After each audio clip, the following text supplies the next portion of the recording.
Bismillahirrahmanirrahim. Assalamualaikum warahmatullahi wabarakatuh.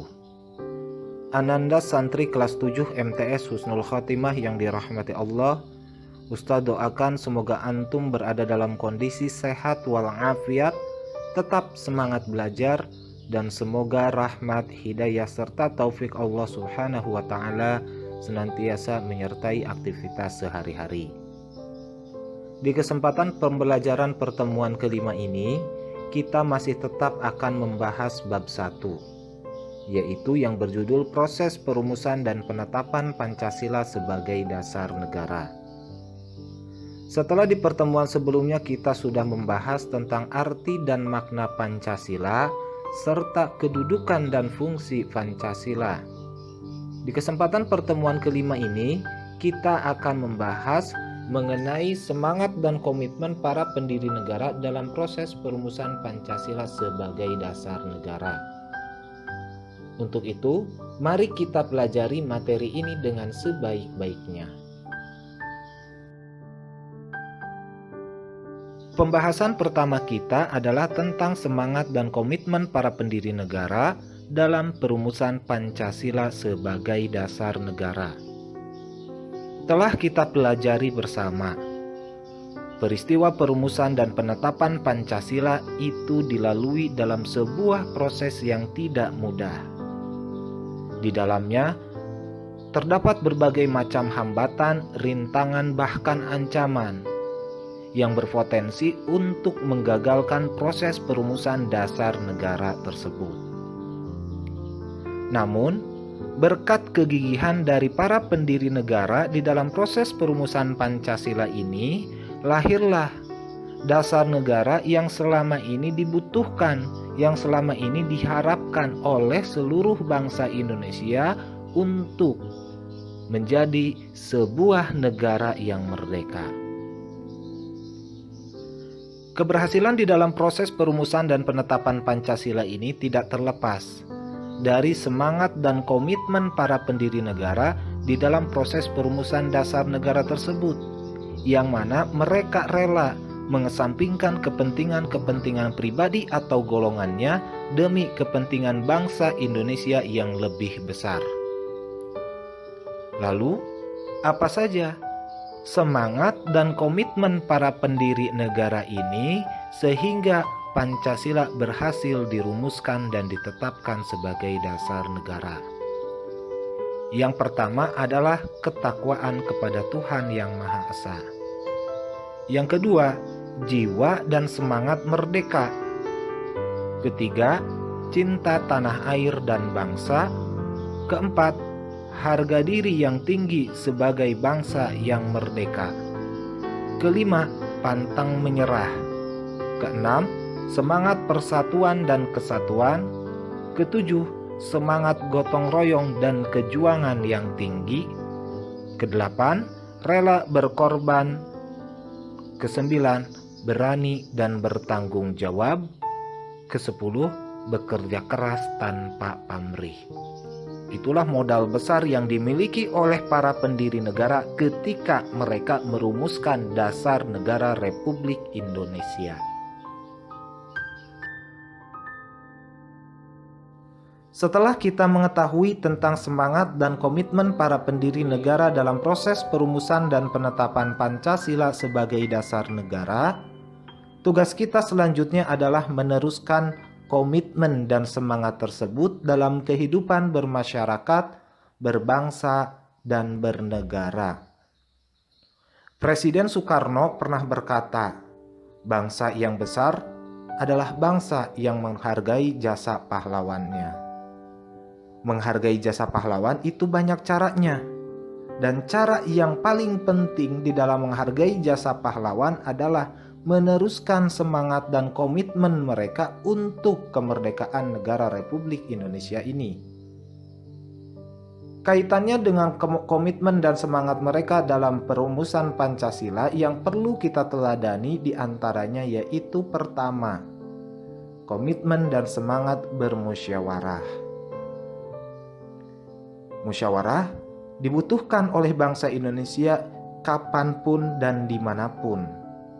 Sebab dengan proses musyawarah, sebuah keputusan yang penting bagi kehidupan masyarakat, bangsa, dan negara kita bisa tercapai dengan dasar kesepakatan bersama.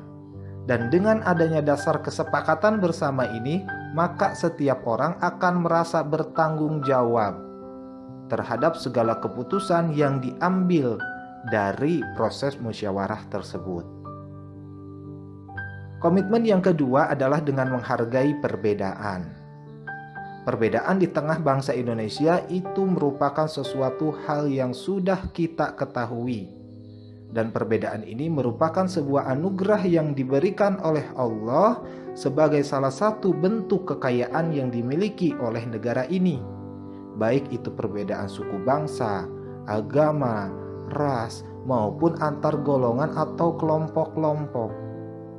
Adanya perbedaan-perbedaan tersebut harus kita hargai agar tercipta kehidupan yang harmonis, damai, dan tentram.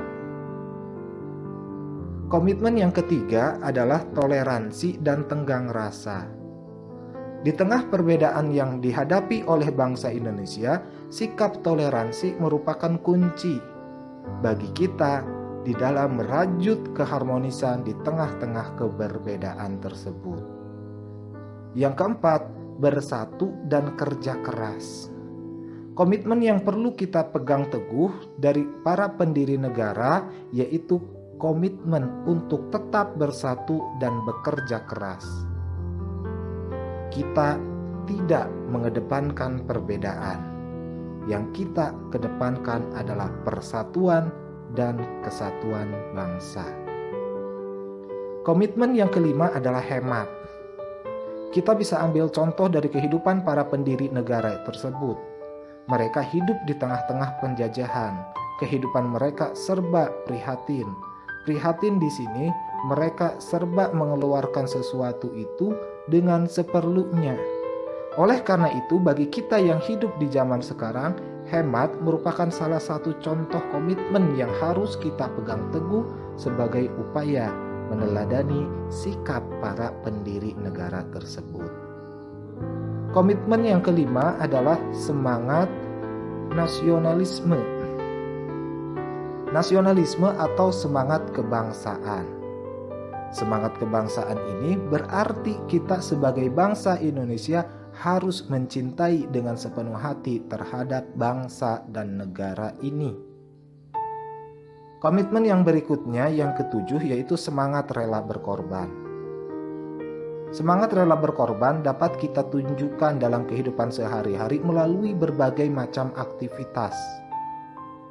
Semisal bagi kita yang sebagai pelajar, semangat rela berkorban tersebut dapat diwujudkan dengan kerelaan kita mengorbankan waktu kita, tenaga kita, pikiran kita, untuk dapat belajar dengan sungguh-sungguh. Komitmen yang ke-8 adalah semangat pantang menyerah dan tidak mudah putus asa. Dan komitmen yang ke-10, ketakwaan kepada Tuhan Yang Maha Esa.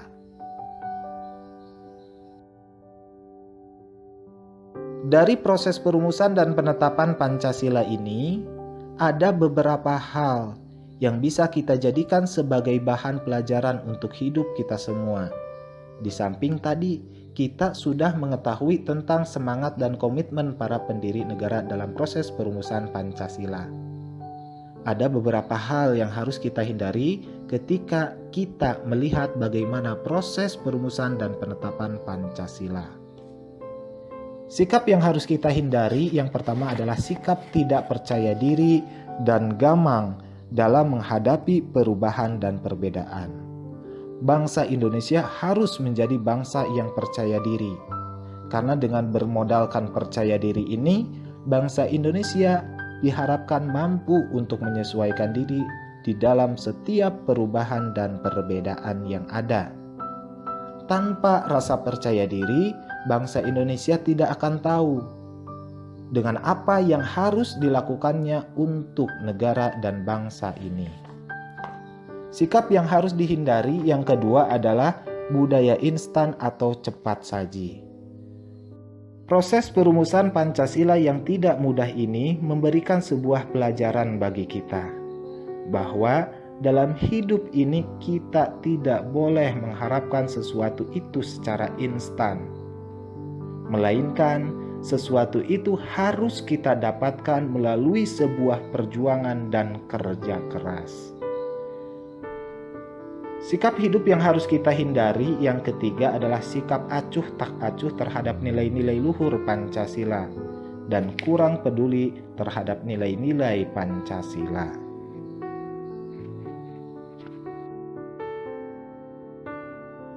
Pembahasan terakhir kita di bab 1 yaitu tentang bagaimana upaya kita di dalam mempertahankan Pancasila sebagai ideologi dan dasar negara Republik Indonesia. Usaha yang pertama adalah menjadikan nilai-nilai Pancasila sebagai moral dan kepribadian bangsa Indonesia. Yang kedua, menempatkan Pancasila sebagai sumber dari segala sumber dasar hukum bagi peraturan perundang-undangan nasional.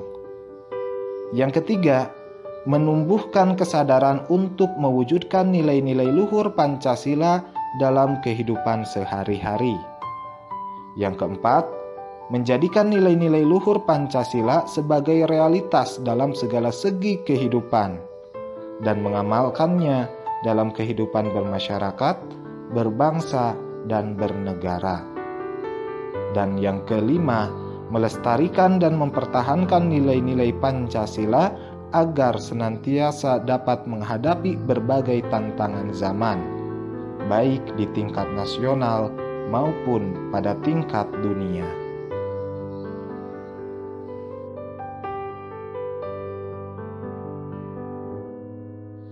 Demikianlah pembahasan materi bab 1 yang berjudul Proses Perumusan dan Penetapan Pancasila sebagai Dasar Negara. Semoga dengan mempelajari bab ini, kita semua bisa lebih menghargai lagi terhadap segala bentuk jasa yang telah diberikan oleh para pendiri negara.